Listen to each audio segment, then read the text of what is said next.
Hello, welcome back to the lecture series on network layer protocols of the internet model. In this video, we are going to learn about unicast routing algorithms. The agenda is we will learn about the concept of unicast routing, then unicast routing algorithms. After that, the meaning of optimization, and then intra as well as inter-domain routing concept. So what is the concept of unicast routing? We know unicast means there is one sender and one receiver. This is also known as P2P communication or peer-to-peer communication. So for unicast routing, proper routing algorithms are necessary so that packets may be transferred from the sender to the receiver. Now, the routing table consists of two different types of routing.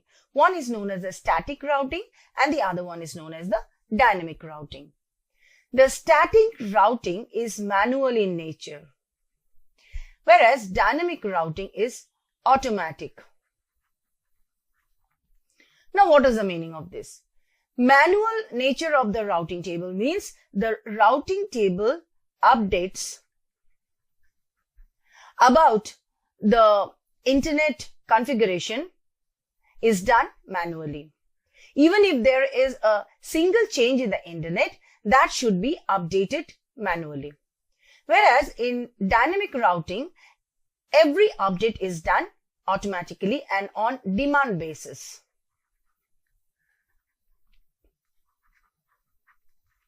Today's internet calls for dynamic routing and hence we require dynamic routing algorithms. Now, why do we need routing protocols? We know the functionality of a router are three in number. Number one is the delivery. Number two is forwarding. And number three is routing. Delivery means how the packets are handled by the underlying physical network under the supervision of the network layer. Forwarding means how the packets are actually delivered to the receiver from the sender.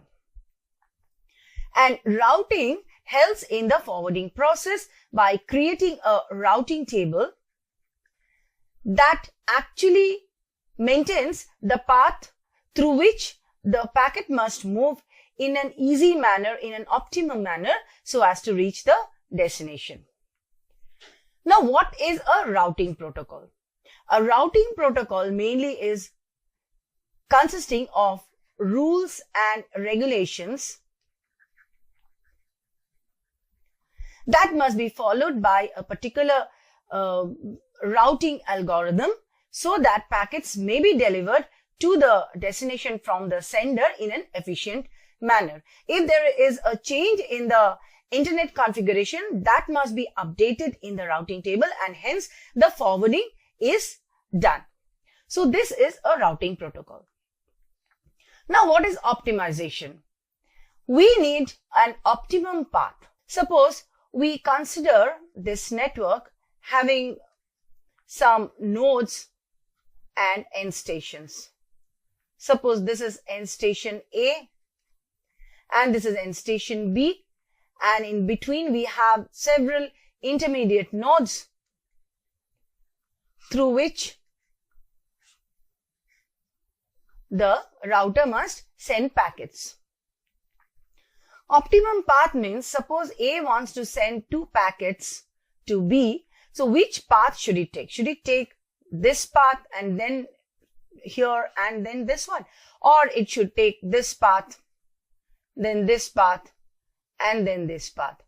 Or still this path, then this one, then like this it can go here. So there are many paths through which the packets may be sent from the sender to the receiver. Now, what is the optimum path? This optimum path basically means what is the best possible path, and that depends upon several metrics. Now, what are those metrics? The metrics may be the cost. What is the cost of sending these packets through this path? If this is path 1, having a cost say X, and this is path 2, having a cost Y, if X is less than Y, then definitely this path X is the optimum path as per the metric of cost. Then another metric is hop count. Hop count means how many nodes are there in between the two end stations or the two hosts. We call it host A and host B. For this case, we can see that there are basically, see, this node is already connected to the host A and this node is already connected to host B. In between, we have two nodes here.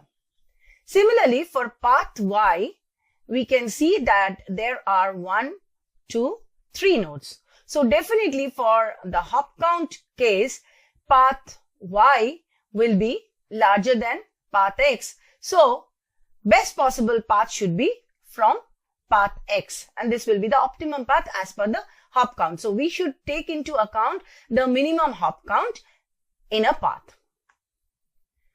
Then the metric comes, which is a policy. What is a policy that must be adopted while going through the path? That policy can be in terms of throughput or in terms of delay. Now, if we consider a satellite link versus fiber optic link, then definitely the satellite link has a higher throughput as compared to the fiber optic link. And if we consider the delay metric, then the fiber optic link is faster as compared to satellite link. So that way we have to make a trade-off, keeping in mind all these metrics so that we get an optimum path.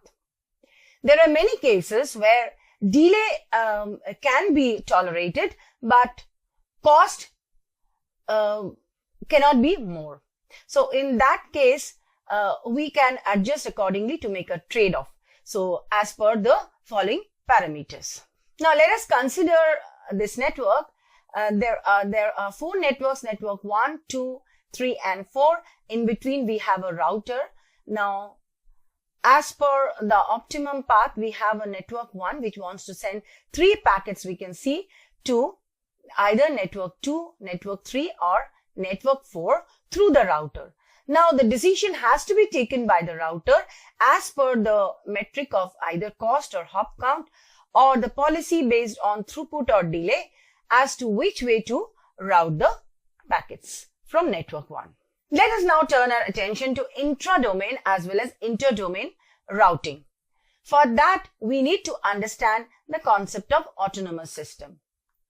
So let us consider this figure. We have 4 different autonomous systems: AS1, AS2, AS3 and AS4. Now what is an autonomous system? An autonomous system is a system which consists of several nodes, routers and intermediate nodes, which itself can form a network. And if any packet moves within that autonomous system, then it is called intra-domain routing. And if the packet moves from one autonomous system to the other autonomous system, like if the packet moves from AS1 to AS2, then it is known as inter-domain. And if it moves within the system, then it is known as intra-domain routing. Here we can see that there is a router here and there is another router here which forms a pathway to the next autonomous system. Now if this host H1 wants to send any packet to, let's say, this host H2, then it has to route the packet through this router and then it comes to the next autonomous system and then to host H2. So this way it becomes an inter-domain routing. Now let's turn our attention to intra as well as inter-domain routing. We can see here routing protocols can be intra-domain as well as can be inter-domain. In intra-domain we have two different types of routing protocols. One is based on the distance vector routing and the other one is based on the link state routing. In distance vector routing, there is RIP, a routing information protocol.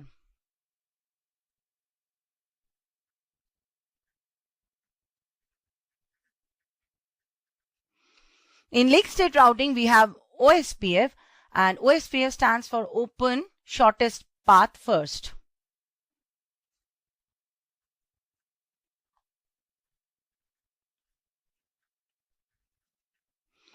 For interdomain routing, we have the concept of path vector routing. Here, the protocol that is used is BGP or Border Gateway Protocol.